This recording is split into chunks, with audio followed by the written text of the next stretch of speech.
Et ouais, on est de retour sur cette énième. On ne compte plus les épisodes de Pani Blabla qu'on fait. Franchement, ça enchaîne, mais les invités toujours high level. Et aujourd'hui, je suis avec Ado Pharaon.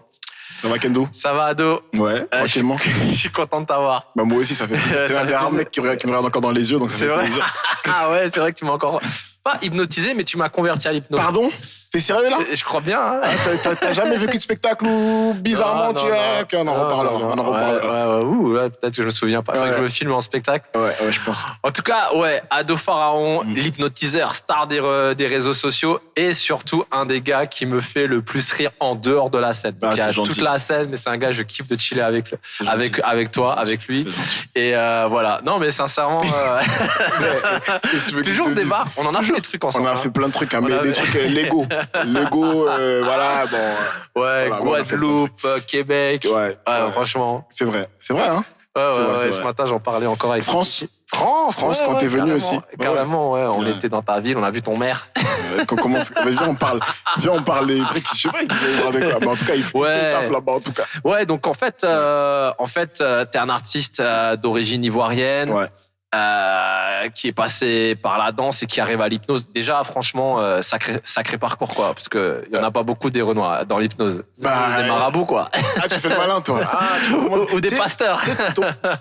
Ah, t'es bon, toi. Le problème avec toi, c'est que tu commences bien. Après, je sens que tu veux pas vivre longtemps. Mais c'est pas grave. Mais t'as raison. Dans l'hypnose, c'est vrai qu'il y en a pas beaucoup. Enfin, J'en connais tout pas seul. d'autres, en vrai. Je suis tout seul et du coup, après, je comprends un peu. Pour l'avoir vécu, quand j'ai commencé avec la PNL, donc la programmation neurolinguistique, j'ai commencé à lire des choses, j'ai commencé à aller vers des professionnels, des spécialistes qui m'ont dit c'est bien ce que tu fais, mais c'est pas pour vous. Alors, est-ce qu'ils voulaient parler des mecs de banlieue? Je ne crois pas. Tu vois, c'était vraiment, ils étaient en mode ouais, non. Il s'interroge, il va regarder, il va vite passer. Sauf que non, moi en fait, la curiosité, elle est allée un peu plus loin. J'ai voulu développer ça vraiment. Et ben en fait, je me suis rendu compte que j'étais tout seul quand j'avais un certain palier. Parce que tout début, tu te rends pas compte, tu regardes pas ailleurs, tu lis ton livre, tu testes tes trucs, ça marche pas, t'avances. Et après, quand t'arrives, tu fais première salle, ok, deuxième salle. Après, tu fais des plus grandes salles en Afrique, des trucs comme ça. Et tu te rends compte que même en Afrique, genre, t'es un alien. Et là, tu te dis, mais attends, quand je suis allé là-bas, il m'a dit, c'est pas pour nous. Quand j'arrive là-bas, les mecs, ils comprennent pas ce qui se passe. Et pourtant, on a fait des 5000 places. Ouais, t'as joué devant 5000 personnes en Afrique. Ça a dû être une dinguerie. C'est une dinguerie, surtout qu'en Afrique, la dinguerie, c'est que tu joues devant 5000 personnes, mais il y a 4997 personnes qui veulent pas que ça marche. Ok. Tu vois, donc tu joues pour eux. Ils ont payé, mais ils sont là en train de te regarder en mode jamais. Tu sais, ils sont venus voir ton échec, tu vois le délire. Ouais. Et en fait, ils se rendent compte de la manière dont est monté le spectacle que, franchement, il est sympa. Ok, je comprends d'où il vient, nanana. Et après, des gars, hein, sur scène, j'ai fait monter presque 60 personnes. J'en endors, une vingtaine, trentaine. Il y en a un qui s'endort, il y a un mec qui se lève dans la salle, il dit pas lui. Et je dis pourquoi? Il dit, il me doit l'argent. Il dit, c'est quoi le problème? Mais si tu le tues maintenant, comment il va me rembourser? J'ai dit, ah ouais, toi, t'es les loin. gars, ils sont loin. Le mec, il était loin, tu sais, il était vraiment dans le délire. Et ça m'a fait plaisir parce que on a fait Côte d'Ivoire, Sénégal. J'ai eu la chance après d'aller dans d'autres pays jouer, etc. Et je me suis rendu compte que il y a vraiment un engouement là-dessus. Tu vois, et l'engouement, il a été créé grâce à, on a beau dire les réseaux sociaux, mais TikTok, moi, par exemple, ça m'a fait péter vraiment dans des endroits où j'ai jamais été. Ouais, tu vois. 2 millions de followers sur TikTok. Tu vois, exactement. Je pense une grosse fanbase en Afrique aussi. Ouais, même pas. Hein. Franchement, pas je tant que pensais. ça. Alors, il y en a une grosse, mais fanbase. Ouais. Mais je pensais pas que lorsqu'on arriverait, par exemple, au Sénégal ou en Côte d'Ivoire ou au Cameroun, etc., que ça allait faire remplir. Je me disais, bon, vas-y, TikTok, les gens, ils s'abonnent, ils parlent. En plus, les Africains, quand ils vont sur mes vidéos, c'est « Je connais cet art-là. C'est l'art de la pierre divine du... » Ouais, qu'est-ce que tu me racontes? Je te dépose. Sauf que quand j'arrive là-bas, le mec qui écrit « Je connais cet art-là », il est à la salle. Ouais. Et il n'est pas à la salle en mode haters. Il est à la salle en mode je veux pas que ça marche, je veux tester. Mais il est aussi à la salle en mode vas-y, je suis fier parce que t'as vu, le gars, il est venu chez nous. En fait, tu m'as fait penser à une question. Tu vois, quand on voit les vidéos de pasteurs Ouais. où ils font tomber des gens, Qu'est-ce que c'est? qu'est-ce que c'est, voilà. Alors, les vidéos de pasteurs, ça dépend. Si c'est la vidéo où le pasteur, il dribble avec un ballon et les mecs qui sautent à droite, à gauche, là, ça, c'est de la PlayStation. Ça, c'est un menteur. Lui, si tu me vois, le théâtre d'impro, c'est pas Jésus qui subventionne ça. D'accord? Donc lui, c'est un menteur. Par contre, les vidéos où, par exemple, le mec qui dit sors de ce corps, tout ça. Ah ouais. Ça, c'est une réelle. Alors, c'est pas de l'hypnose. Ça emprunte le même chemin que l'hypnose. Il y a une vraie transe qui est créée, mais elle est émotionnelle. D'accord? Elle est pas cognitive comme l'hypnose avec le cerveau. Là, elle est émotionnelle. Ça veut dire que la personne elle est tellement submergée d'émotions que le subconscient que le conscient passe en mode subconscient. Et là, du coup, vous voyez les chutes, les cris. Donc, en fait, ce que tu es en train de me dire, c'est que la personne, elle est normale comme ça. Bam! Et il suffit d'une petite touche sur Ah ouais, le front. alors, toi, je sais pas dans quelle église t'es allé, mais c'est pas une petite touche. Hein. C'est Le mec, TikTok. il le fait prier pendant un moment. Ah, Comme ça, ok. les yeux fermés, elle est loin, elle se projette. Tu sais, c'est vraiment Ok, visualisation. Et à ce moment-là, lorsqu'elle le déclencheur, comme en hypnose, c'est quand D'accord. la Ouais. personne elle se lève, elle saute. Voilà. Après, on est croyant. Il y a des gens qui y croient. Moi, perso, je suis croyant, tu vois. Donc, je crois en Dieu.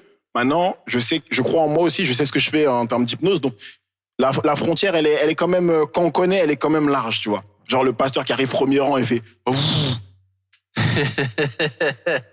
genre, c'est vraiment, faut me voir en mode quand je vois ces vidéos-là, je suis comme ça. Ouais, c'est abusé. Genre, really, nigga? Non, mais fais mollo toi aussi. Sachant que dans mes DM, j'ai au moins une quarantaine de pasteurs africains.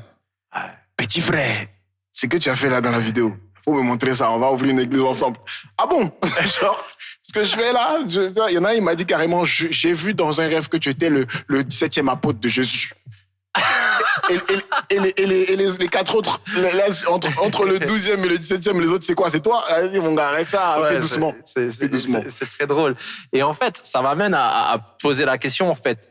C'est quoi, en fait, ton chemin ou pourquoi, enfin, tout simplement ta logique de, OK, je commence à faire de l'hypnose, pour quelle raison? Et j'arrive à un spectacle, pour quelle raison? Tu vois ce que je veux dire? Moi, mon chemin, ça a été vraiment... j'ai grandi dans un quartier, j'ai grandi à Garges-les-Gonesse. Et moi, je faisais de la danse. Je faisais de la danse, c'était mon truc, j'aimais bien, etc. Au fur et à mesure, j'ai commencé à avancer dedans. Après mon bac, j'ai fait une licence chorégraphique. Après, j'ai eu la chance de rentrer dans des compagnies. Et en fait, quand je suis arrivé et qu'on commençait à monter le spectacle, par exemple Kirikou, etc., quand je regarde les mecs de mon quartier, moi, qui ont réussi des choses, que ce soit pas dans la danse et tout, ils sont toujours bizarres. C'est-à-dire, c'est toujours des mecs, tu te dis, peut-être il a touché de l'oseille, mais tu vois pas ce qu'il en a fait. Tu sais, il est assis là, il bouge pas. Alors, j'insulte personne, c'est pour ça que je dirais pas de nom, tu vois. Mais j'avais besoin de me dire, je veux pas être comme Nassim. Tu vois ce que je veux dire? C'est pas le perdu pour Nassim, c'est pas mon problème. Donc, Nassim, si tu vois cette vidéo, c'est grâce à toi que vraiment je veux pas être comme toi. On a tous un Nassim. Voilà, on a tous un Nassim. Mais si vous avez pas, c'est vous le Nassim.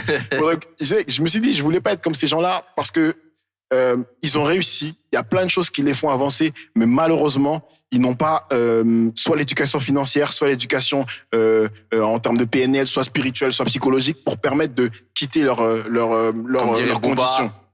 Tu vois, c'est pas le quartier, c'est le quartier qui est. Voilà. Et en fait, moi, je disais, comment je peux quitter ça? À l'époque, on parlait pas d'éducation financière, ni de développement personnel. Et j'ai commencé à lire des livres sur la PNL, programmation neurolinguistique, des livres que personne ne voulait lire. Je lisais, ça me faisait plaisir. Et là, j'ai vraiment vu des techniques qui pouvaient m'aider moi-même à comprendre comment ça fonctionnait, aider les autres.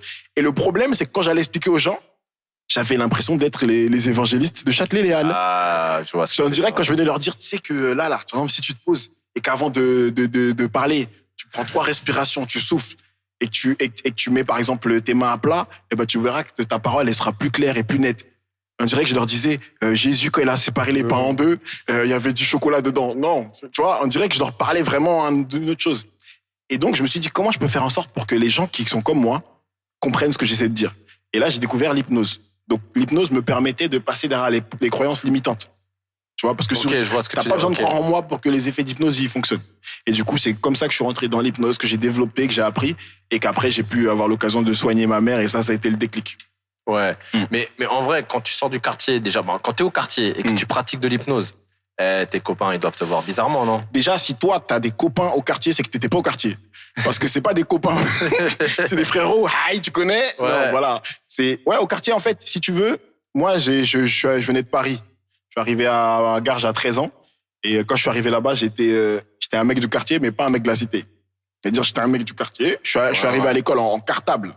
Ok. Je dis pas avec un cartable, je dis en cartable. Parce que quand tu vois la taille que j'avais et la taille du cartable, j'étais venu en cartable. Tu vois. C'est le cartable qui te porte. Voilà. Et c'est pas moi qui porte le cartable, tu vois. Et quand j'étais venu comme ça, du coup, j'ai vécu un peu ce qu'on appelle le harcèlement, tu vois, genre en mode, on te pousse là-bas, on t'embête et tout. Ouais. Jusqu'au jour où les gens, ils ont commencé à voir que je dansais et tout. Et c'est là que c'est ça, moi, qui a été le bon lien. Et dans leur tête, ça a toujours été un peu, vas-y, lui, il est un peu dans son monde, tu vois, dans ce tatata. Donc quand ils m'ont vu arriver avec l'hypnose, j'ai dit, vas-y, lui, de toute façon, on sait déjà, il est dans son monde. Quand j'ai commencé à dormir en bas du quartier, là, c'était en mode, vas-y, lui, mais viens, on reste amis quand même. Tu vois, parce que t'as vu, j'ai vu Aladdin, le tapis, tu vois, le gars, il allonge des gens.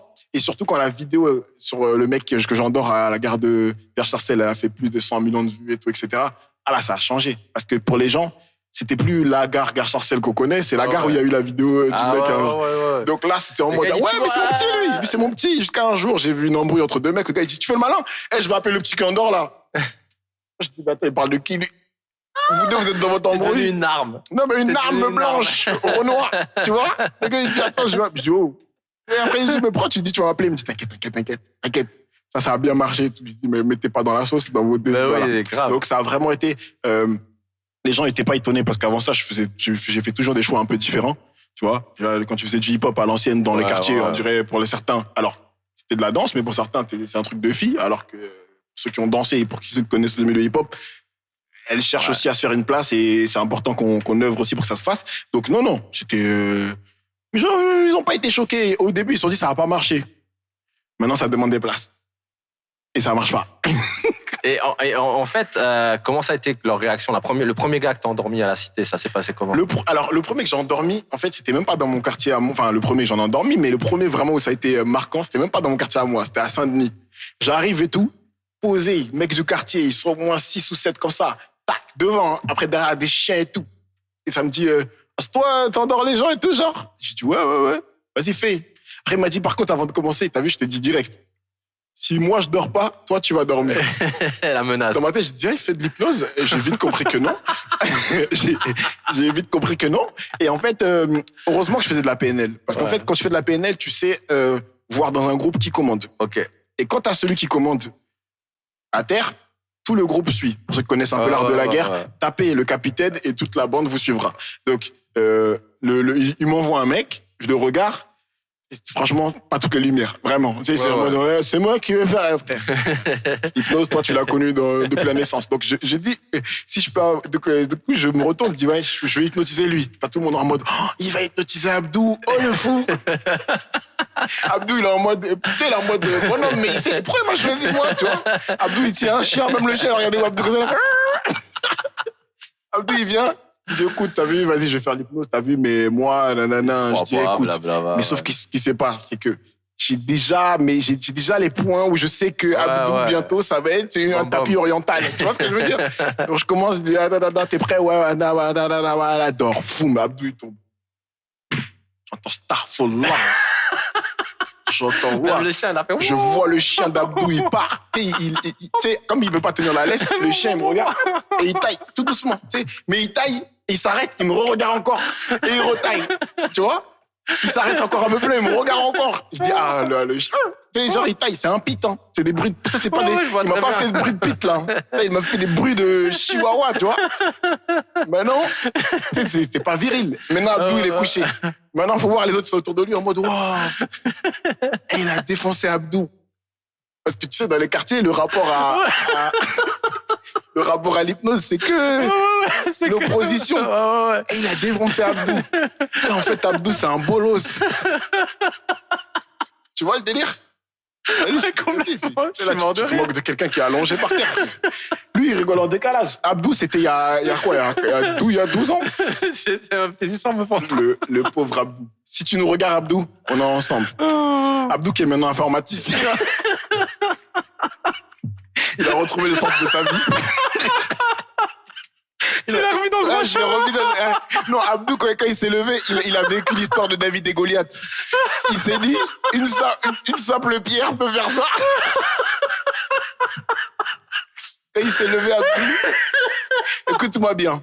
Abdou, il s'est levé. C'est devenu mon VRP. À tout le quartier, il était en mode, respecte-lui, il est un bon. Sauf que tout le monde avait peur d'Abdou. Parce qu'Abdou, il a tapé beaucoup de gens dans sa vie. Tu vois, Abdou, c'est un peu le Cédric Doumbé, mais de Saint-Denis. Et en fait, ça s'est passé super bien. Après, il y avait tous les mecs qui étaient là, ouais, et on s'est posé, vas-y, explique-nous. Parce qu'en fait, ça les intéressait parce qu'ils connaissaient pas. Ok. Parce qu'ils avaient des croyances limitantes de la religion, etc. Ouais, et ouais. parce qu'ils se sont dit, je suis sûr que sur la bande de la trentaine, là, il y en a un ou deux qui s'est dit, mais si je mettrais ça à Abdou, je le fume, je prends sa place. Clair, Tu vois ce que je veux dire? C'est clair. Et Abdou, il était en mode, tu peux leur expliquer sans leur donner le truc. Il avait peur. Abdou. Mais en fait, le truc, c'est que, en fait, Abdou, tu lui as évité la prison, en fait. Ah ouais, Et tu lui as donné une peine lourde tout de suite. Ouais, voilà. Et après, ça va. Ouais, voilà, en fait. T'imagines le pouvoir que t'as. Moi, J'ai des gens qui comprennent ça après 10 piges de prison. Après, tu sais, moi, je pense que, tu vois, moi, ce que j'aime faire en tant qu'ado, c'est vraiment partager l'hypnose. Et surtout, là, c'est une belle expérience que même Abdou, il a vécu ça en mode cool. Hey, c'est devenu une rosta, mais pas que pour les de la cité. En mode, Abdou, il est chaud, il a testé, il avait, tu vois. Après, tout le monde venait le voir, lui parler. Courage. Et souvent, on a beaucoup de mecs de quartier qui sont un peu dans ces gangs-là, ou entre guillemets, parce qu'ils sont isolés. T'as des lacunes scolaires, t'as ci, t'as ça. Donc, tu t'enfermes avec des gens qui sont comme toi, tu vois. Et Abdou, ça lui a ouvert ses chakras, tu vois, quelque part. Et ça m'a fait plaisir. Mais c'est vraiment, aujourd'hui, l'histoire d'Abdou, c'est ce qui m'a mené aussi à ouvrir le cabinet, pour soigner les gens, pour plein de choses. Et vraiment, c'est cool, tu vois. Donc, non, soyez le Abdou de votre vie. Voilà. Ou de votre ville, déjà. Ou de votre ville, exactement. Et du coup, pour finir le spectacle, du coup. Ouais. Parce que là, tu parles de ça. Ouais. Ok, tu changes la vie de personne, tu ouvres le cabinet, mais pourquoi le spectacle, Le en fait spectacle, vraiment, parce que quand tu viens de la danse, quand t'as connu, et même quand je faisais de la danse, j'ai toujours eu un peu ce rôle de ok, on danse, on est sérieux, mais j'aime bien rire, j'aime bien me détendre. J'aime pas faire le clown, mais j'aime bien rire, tu vois. C'est une nuance qui est très fine, tu vois. Et donc moi, j'avais besoin de me dire, ok, ce que je fais, ça peut faire ça. Je veux toucher du monde. Allez, je vais aller sur un terrain qui peut plaire aux gens. Le spectacle, et c'est surtout les gens. Après le confinement, parce que j'ai hypnotisé en live sur les réseaux, c'est les gens après le confinement qui m'ont dit, Ado, viens faire un spectacle, on va venir, on va se rencontrer. Moi, j'ai dit, allez, on fait. Après, je me suis dit, je connais. Les gens, ils disent, viens, tu fais, après, il n'y a personne. Tu sais comment c'est. Et là, franchement, les gens ont répondu présent.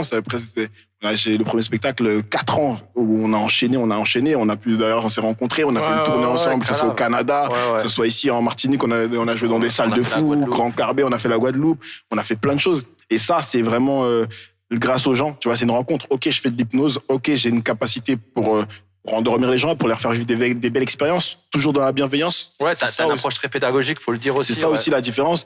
Mais c'est surtout grâce aux gens, parce qu'ils ont adhéré à l'univers et parce qu'ils m'ont laissé ma chance. Tu vois, t'arrives avec ton truc, c'est frais, personne connaît, c'est nouveau. Ah, c'est complètement tu peux nouveau, te taper un poteau de ouf. Hein. Bah ouais, au début, de toute façon, je pense que les gens, ils doivent se dire, c'est quoi ce bordel? Bah oui, mais même ma daronne, elle m'a dit, mais attends. De toute façon, ma tante vous l'expliquera mieux, ça.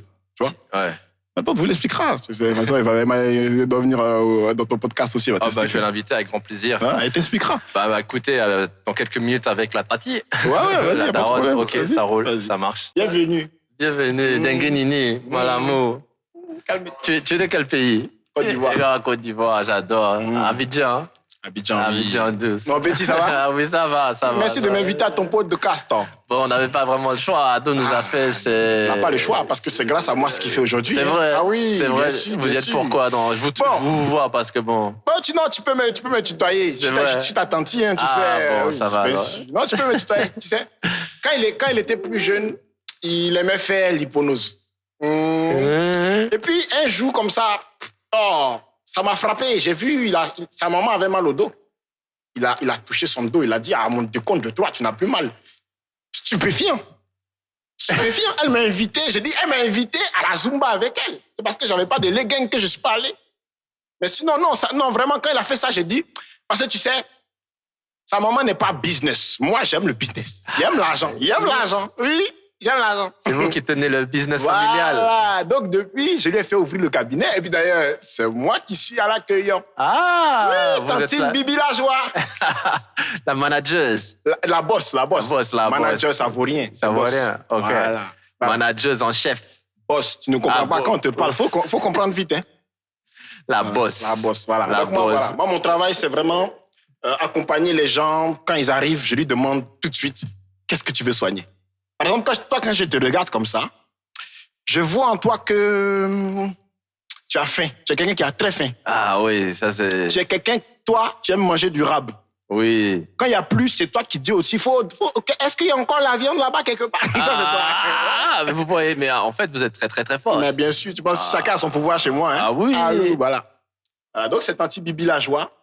Et puis voilà, quoi. Je suis fier de mon petit pharaon, ado pharaon, tout ça.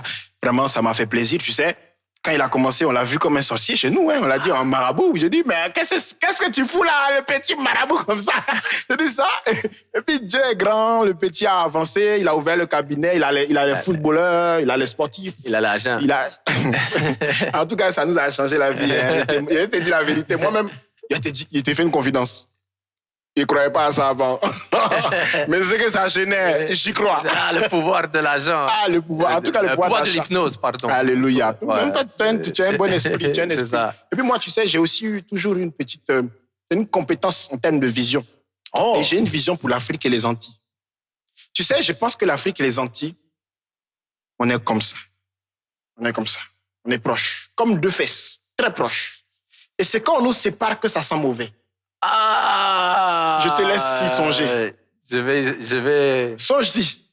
Parce que, tu sais, mon fils, c'est eux qui ont pris les bateaux, hein, qui vous ont ramené ici. Sinon, on est frères.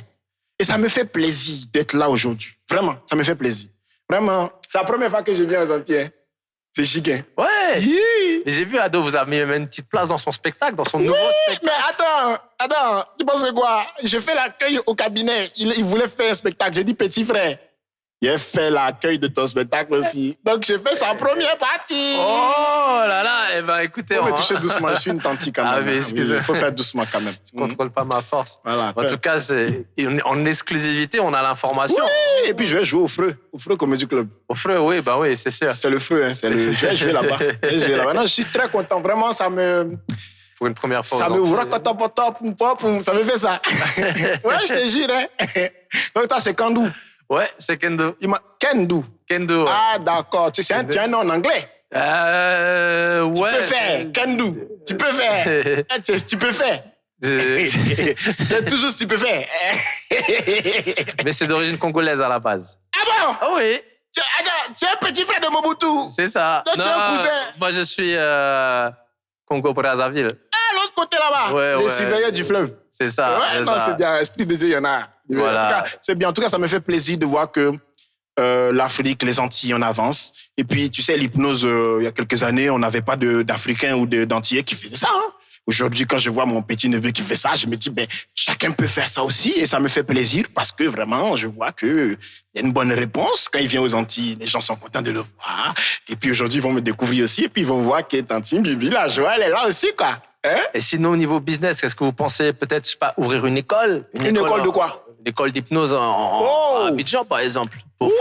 Alors, ça, c'est une petite idée qui peut être pas mal. Alors, Abidjan, je vais éviter parce que là-bas, quand même si on fait des spectacles, on va faire doucement. Il y a quand même un peu de fou aussi, quand même. Tu sais, là-bas, ils connaissent la vraie sorcellerie. Hein.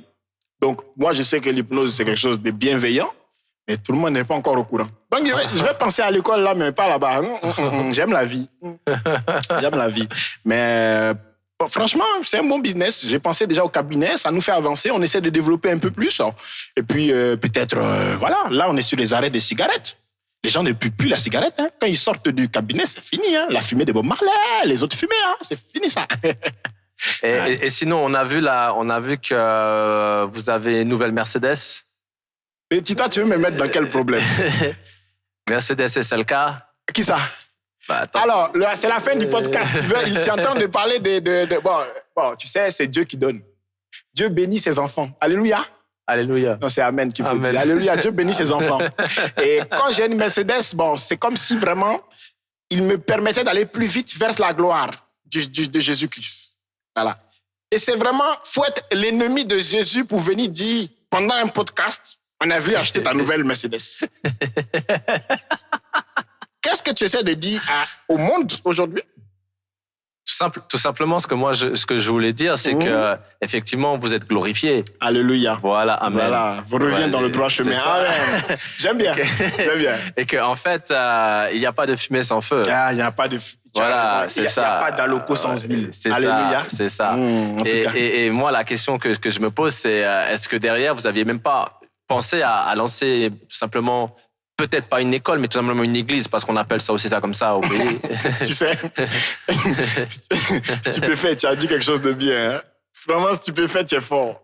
Comme je parle pas anglais, là, Kandou, stupéfait. Ouais, stupéfait. Donc, ça sonne congolais aussi. Ça sonne, tu sais. Oui, c'est vrai, hein, c'est vrai. Tu pourrais m'appeler stupéfait. Tu peux, mais ça te va, hein, quand je te vois, stupéfait.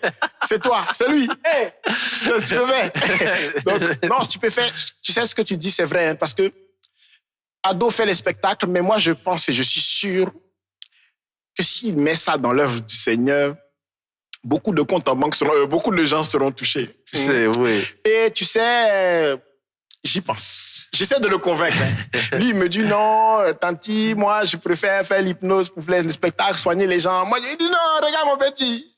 Là, j'ai vu une maison là quelque part. Si tu fais un peu, peut-être que Dieu va nous donner. Hein?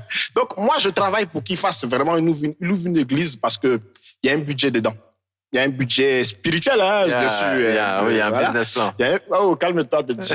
Mais vraiment, c'est une piste qu'on va penser. Voilà, mais bon, pour l'instant, le plus important, c'est que déjà, je puisse avoir la chance d'avoir mon temps dans ce spectacle. Parce que je mérite, hein, je mérite. Ouais, vous allez parler de quoi, justement? Demain. En fait, je t'explique vendredi au spectacle comment ça va se passer. Vendredi, je vais être la première partie. Et puis, c'est moi qui vais déjà commencer la consultation avec les gens. Pour vraiment les mettre dans tu vois, non? Oui, pour que quand ils viennent, ça se passe bien. Parce qu'ils ont le droit d'avoir aussi des bons résultats. Voilà. Donc, ça va bien se passer. Ça, c'est sûr. Tantine Bibi, là, Et Tantine Bibi, justement, moi, quel est le... Vous qui avez un regard extérieur, mais qui voyez finalement tout. Je vois tout. Voilà. Hey, je n'ai pas vu ça. Qu'est-ce que vous avez vu que Ado a soigné de plus impressionnant? Je te dis quelque chose. J'ai vu quelqu'un qui avait mal au pied. Vraiment, une douleur atroce. Atroce comment? Atroce en majuscule. Ça veut dire que la personne, vraiment, dans sa jambe, là, c'était en joujou comme ça. Ado lui a mis quelque chose contre la douleur. Mm-hmm. La personne est repartie en courant derrière le bus. Alors, bus qu'elle n'a pas eu. Il n'est pas magicien. Mais quand même, c'est pour te dire que je l'ai vu enlever des douleurs aux gens. Je l'ai vu travailler dans les hôpitaux. Des gens qui étaient blessés, qui avaient mal. Les aider avec des techniques, des tactiques. Et vraiment, ça m'a fait plaisir parce que je me suis dit, bon, même si moi, peut-être que je pense qu'à l'aspect financier, lui, il sait ce qu'il fait et il le fait aussi pour aider les gens. Donc, vraiment, ça me fait plaisir de voir que on peut apprendre quelque chose. On peut être seul, parce qu'il a été seul quand il a développé. Hein. Au début, personne ne croyait. À part vous, bien sûr. Moi, je suis là. Toi, tu n'entends pas. Moi, je suis là. S'il y a un chèque, moi, je suis là. Hein. Et finalement, en faire quelque chose qui peut aider les gens. Donc, je suis très fier de ça. Et donc, moi, je serai toujours là. Hein. Même après les virements, je serai là parce que c'est ça la famille. Être là quand on a besoin. Et tu sais, j'ai fait quelque chose aujourd'hui. Je suis allé un peu dans vos magasins. Je suis allé un peu dans des centres commerciaux. Et j'ai vu les prix. Vous avez une tante qui prend qui fixe les prix ou quoi? Ah, c'est beaucoup trop cher. J'ai vu serviette hygiénique 19,50 €. Toi, tu es garçon, non? Ouais. Tu as une chérie? Ouais. C'est toi qui payes ses serviettes ou bien elle paye elle-même? Elle paye elle-même. Et tu n'as pas honte. C'est toi qui vas fourrer ton... Et puis tu n'as pas honte qu'elle paye elle-même. Franchement, tu sais, je pense que les hommes devraient remettre beaucoup leur vie en question. Parce que peut-être qu'avant, vous étiez à l'aise. Peut-être qu'avant, vous nous avez sauvés pendant la guerre. Mais aujourd'hui, il n'y a plus de guerre. Vous servez à quoi? Serviette hygiénique, 18 €. On a besoin tous les mois. Ça ne te dérange pas, quoi. Stupéfait, tu ne peux pas faire, on dirait. Hein? Pose-toi cette question. Qu'est-ce que je peux apporter à cette femme? Quelle marque je pourrais laisser dans sa vie? Ce n'est pas une question d'argent, mon petit. C'est une question d'amour et de respect. Vraiment, pense-y. Parce que j'ai les prix que j'ai vus là. Alors, j'ai vu sur Internet, les gens disent, oui, les yaourts sont trop chers. Yaourt, tu peux manger, tu peux ne pas manger. Mais serviette hygiénique, on a besoin de ça. Le jour où il va augmenter plus de papier toilette, tu vas te rendre compte toi-même. Pense-y. Sinon, on va prendre feuille de banane. Tu vas prendre feuille de banane. Regarde comment il est impoli. Il va prendre feuille de banane. La banane t'a dit qu'elle veut mettre ta feuille derrière ton vilain là. Ah, moi, celui-là. Mais s'il faut couper le pot de casse. Là. On est de retour dans notre podcast Pani Blabla avec Pharaon, l'hypnotiseur star des réseaux sociaux. Pharaon, bonjour. Salut Kendo. Ça va? Ça va? Oui, super, Ouais. super. Super. C'est bien ce que tu fais, c'est bien. Ça me fait très plaisir que tu me dises ça. J'aime bien. Tu sais que toi aussi, c'est super ce que tu fais. Je sais, ouais. Voilà, alors ce personnage de Pharaon, justement, il te vient d'où? Écoute bien. J'en ai marre qu'on pense que être noir, c'est avoir été esclave uniquement. Donc j'ai voulu qu'on se rappelle que Pharaon, c'est aussi un titre. Et je pense qu'en chacun de nous réside un pharaon, celui qu'on choisit d'être, une version de nous optimisée, la version la plus totale. Moi, ma passion, c'est éteindre les gens. Quelqu'un passe, je l'éteins. Voilà, c'est une grande passion. Si toi-même tu joues un peu trop, tu fais le malin, je t'éteins. Je comprends quand t'as des lunettes d'ailleurs. Ah ouais, je comprends la DA, ouais, Voilà, complètement. moi c'est ouais, ça. ouais. Voilà, Pharaon, c'est D'ailleurs, ça. j'ai mis mes lunettes de protection parce que voilà, quoi, j'ai peur. Ok, Ouais. tu fais le malin, je trouve. Vas-y, tranquille, j'aime bien l'attention, t'inquiète pas, D'ailleurs, ça va bien se passer. t'éteins des gens maintenant partout dans le monde et tout ça. T'as fait combien de pays, combien d'extinctions, on va dire? Là, on est à 16 pays, 18 000 personnes hypnotisées. Je vais te dire la vérité, celui qui me ralentit, c'est Ado.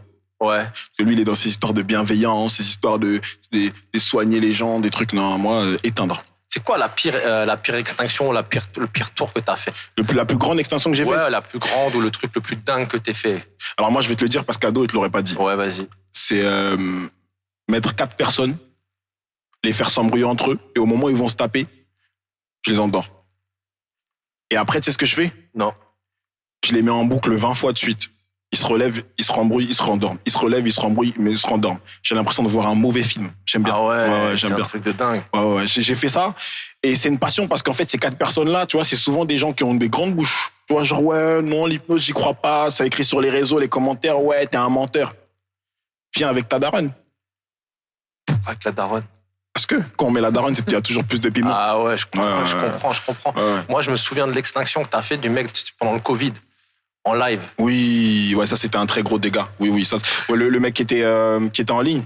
Ouais, en Je ligne. te là. le raconte en vite fait. Vas-y. En gros, ce mec, c'est encore une fois un hurluberlu, un hors-piste. C'est-à-dire, c'est les mecs qui se réveillent, ils disent j'y crois pas, c'est faux.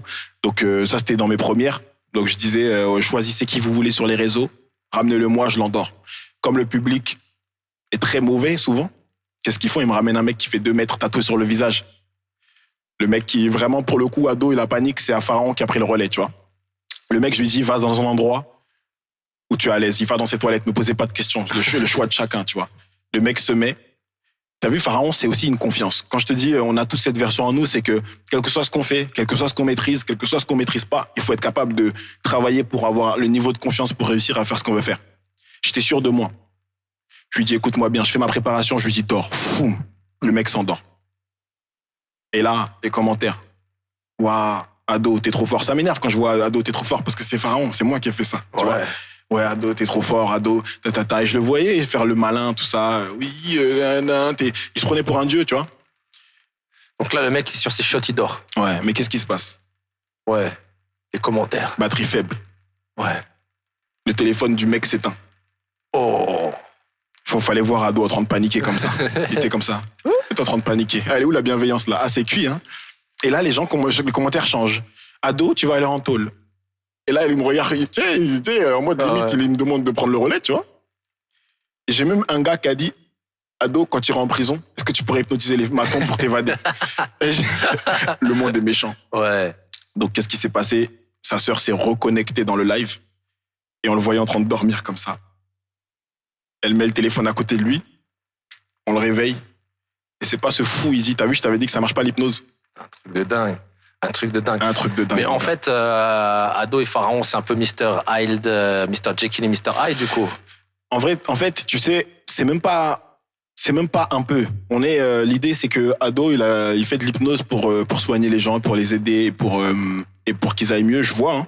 Moi, je fais de l'hypnose parce que j'ai envie que les gens comprennent ce que c'est. Comprennent qu'ils ont un pouvoir en eux et qu'on peut l'activer quand ils en ont besoin, tu vois. Qu'ils comprennent que ils sont pas juste l'enfant de leurs parents, mais ils sont aussi le boss et le pharaon de leur vie à eux, tu vois. Et le meilleur moyen pour que les gens comprennent, c'est pas de leur expliquer, c'est de les éteindre. Montrer, ouais. Leur montrer, les éteindre. Les éteindre. Tu vois, éteindre leurs doutes, éteindre leurs craintes, éteindre leurs peurs pour réveiller le pharaon qui est en eux, tu vois. Et c'est ça que je fais, moi. Mais toi, tu dois rencontrer tous les jours des gens qui doutent. Ouais. Tous les jours. C'est pour ça que je laisse souvent à dos. Parce que si c'était que moi, vous seriez tous en train de dormir depuis longtemps, là. Parce qu'en fait, j'ai l'impression que votre subconscient, la personne que vous êtes lorsque vous arrêtez de réfléchir, est 10 fois plus forte que la personne que vous êtes quand vous commencez à trop réfléchir, trop penser. Qu'est-ce que j'ai fait? Qu'est-ce qu'ils vont en penser? Quand demain vous serez plus là, 6 mois après, ils auront oublié vos échecs et vos réussites. Faites ce que vous avez à faire. Et c'est ça mon travail. Faisons ce qu'on a à faire. Et si vous n'êtes pas d'accord, je vous éteins. Et toi, est-ce que tu as un projet là dans le futur en tant que pharaon? En tant que pharaon, mon projet, c'est les spectacles. J'aimerais avoir un peu plus de place dans ce spectacle. Parce que là, dans le premier, c'est ado à fond. Ouais. Il fait ses blagues, il fait ses trucs, c'est génial et tout. Mais là, j'aimerais avoir un peu plus de place dans le spectacle avec des vraies démonstrations d'extinction à ma façon. Ouais, ce serait quoi ta façon? À ma façon, ce serait un tour que je travaille depuis pas mal de temps qui s'appelle la poupée. Ou la danse du pharaon, tu l'appelles comme tu veux. Et en fait, ce serait de mettre plusieurs personnes et en fait de gérer les fils pour qu'en fait ils reprennent le contrôle de leur corps au fur et à mesure et qu'ils se rendent compte qu'ils sont capables de bien plus que ce qu'ils ont fait depuis leur naissance. Ouais. Voilà. Et ce côté hyper ultra esthétique dans ton hypnose qui vient de ton background de danseur, ce background c'est ado, c'est pharaon. C'est Pharaon qui est frais. Ado, c'est un bon gars, mais il est pas frais. Ouais. C'est moi qui suis frais. Tu vois pas quand je suis là, t'as froid. Je suis congelé. En tout cas, merci pour le podcast, c'est top. Free, du coup, l'humour libre. Moi, je suis libre aujourd'hui de te dire ce que je pense. J'ai pas l'occasion de souvent parler en tant que pharaon, mais en tout cas, j'aime bien. Merci beaucoup. En tout cas, il faut qu'on libère ce côté obscur en fait. Ouais, mais tu sais, on parle d'obscur, mais en fait, être concentré et savoir ce qu'on vaut et déterminé, c'est pas de l'obscurité. C'est peut-être la lumière dont on a besoin pour vraiment casser l'obscurité. Il devrait faire un peu un podcast pharaon. Il faut qu'il ait son podcast, il faut qu'il ait son espace de liberté. Ouais, mais les gens, ils sont trop fragiles pour entendre ce que j'ai à dire. C'est vrai. Ils préfèrent entendre des choses qui leur font du bien. Ouais. Qu'est-ce que serait le message là aujourd'hui que tu te retiens de dire et que tu voudrais dire en tant que pharaon dans ton podcast si tu avais ton podcast? Moi, je pense que arrêtons de nous victimiser, quel que soit ce qu'on vit dans la vie. Arrêtons de nous victimiser. Et le pouvoir, vous l'avez en vous. Pharaon, c'est au niveau de l'ADN, d'accord? En tant que noir, vous avez vécu des choses. Là, aujourd'hui, on est aux Antilles. Il y a une histoire. Il y a eu l'esclavage, il y a eu plein de choses. Mais cette histoire, elle n'a pas été que du négatif. Elle a été aussi une puissance de se libérer de ça qui existe dans l'ADN de chacun d'entre nous. Mais qu'est-ce que vous en faites? Rien. C'est vous qui voyez.